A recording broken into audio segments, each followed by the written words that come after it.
Within the court of the Fountain of Minas Tirith, there stands a great white tree, the fourth of its kind to have ever been planted in Middle-earth. Its predecessors were brought from foreign shores, burned by vengeful armies, and struck by plague, only for its saplings to bloom anew. Through it all, these trees have remained a powerful symbol of the greatest nation of man and the best hope against the forces of the Shadow, the Kingdom of Gondor. The land that would one day become known as Gondor was first settled by Númenórean colonists.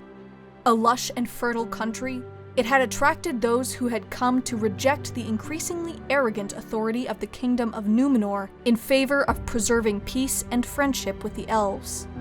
When a great cataclysm sank Númenor beneath the waves of the Sundering Seas, Elendil and his sons, Isildur and Anarion, who had foreseen this great disaster, fled to Middle-earth.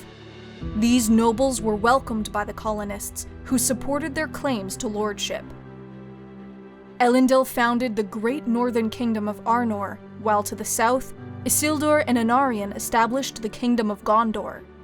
The brothers founded the cities of Minas Ithil and Minas Anor, and between the two, raised the capital of Osgiliath, from which they jointly ruled. Conflicts with the cruel and oppressive exiled Black Númenórean and the savage wild men of the woods marked Gondor's earliest history, but it was the growing shadow in the east that would prove to be its greatest threat. Sauron, the malevolent entity who had corrupted and destroyed the kingdom of Númenor, had also survived its destruction. Within the realm of Mordor, Sauron had been building his might and preparing for a war of conquest against the free peoples of Middle-earth. At the end of the Second Age, Sauron launched his attack upon Minas Ithil and forced Isildur to retreat. Anarion managed to hold Osgiliath, but with reinforcements streaming out of Mordor, it was only a matter of time before that city too would fall. In a last alliance of men and elves, Elendil marshaled the forces of Arnor and together with the elf king Gil-galad, smashed Sauron's armies and laid siege to the Dark Lord's stronghold of Barad-dûr. Anarion was killed during the fighting, while Sauron himself slaughtered Gil-galad and Elendil before being cut down in turn by Isildur. At the dawn of the Third Age, Isildur aided Anarion's son and newly crowned King of Gondor, Meneldil, in rebuilding the realm before making the journey back to Arnor.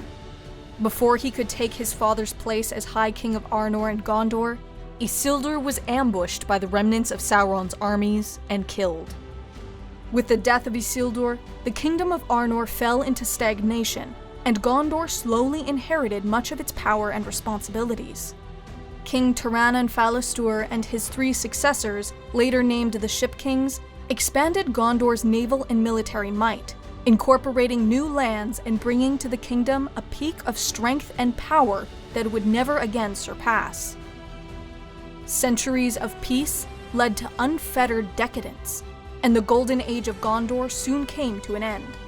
A civil war, great plague, and an invasion by an Easterling tribe known as the Wainriders sapped Gondor's remaining strength, and left it a shadow of its former glory. The line of Anarion finally ended with the death of Eärnil II at the hands of the Witch King of Angmar, and rule of Gondor was passed to the stewards. Each successive steward swore an oath to yield power to the heir of Isildur, should he ever return. But with the kingdom of Arnor effectively gone and no one left to claim descent, the oath was not considered seriously. While they lacked the royal title, the line of stewards ruled as kings. Minas Anor, now capital and renamed Minas Tirith, presided over a withered kingdom without a king. After a great victory against the Easterlings and Orcs, its northern territories were given in gratitude to the Rohirrim in exchange for a permanent alliance. Relations between the two kingdoms remained peaceful, but the decline of Gondor was impossible to ignore. And yet, when the shadow of Sauron returned to the east and the fires of Mordor blazed once more, it was Gondor that was the strongest of the free nations that might oppose the Dark Lord. Gondor's armies, while under strength, were composed of some of the best equipped infantry and cavalry in Middle-earth. They were trained and drilled to fight in close, well-coordinated formations, making use of long spears, long swords, and bows complemented by walls of tower shields. Every soldier was also outfitted in plate armor or chainmail, making them more than a match for individual orcs or Easterlings. An elite formation known as the Ithilien Rangers roamed Gondor's borders, specializing in ambushes and hit-and-run attacks. Men of Gondor also manned a series of beacons situated across the White Mountains, which could call to war the whole of Gondor and Rohan when necessary. Weak but not entirely helpless, the defeat of Gondor was the primary goal of Sauron. When the War of the Ring erupted across Middle-earth, a great host of orcs marched on Minas Tirith. The armies of Mordor swept across Osgiliath and soon broke down the wall of the capital itself. Terrible fighting swept through every quarter of the city with terrible losses on both sides. Just as Gondor seemed poised to fall, the Rohirrim and other reinforcements arrived and turned the tide of battle. Across the Pelennor fields that surrounded the capital, Sauron's largest host was destroyed utterly.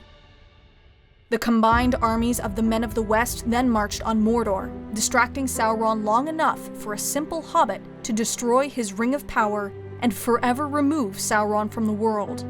Aragorn II, the last descendant of Isildur who had re-emerged during the fighting, was named king of the reunited kingdom of Gondor and Arnor.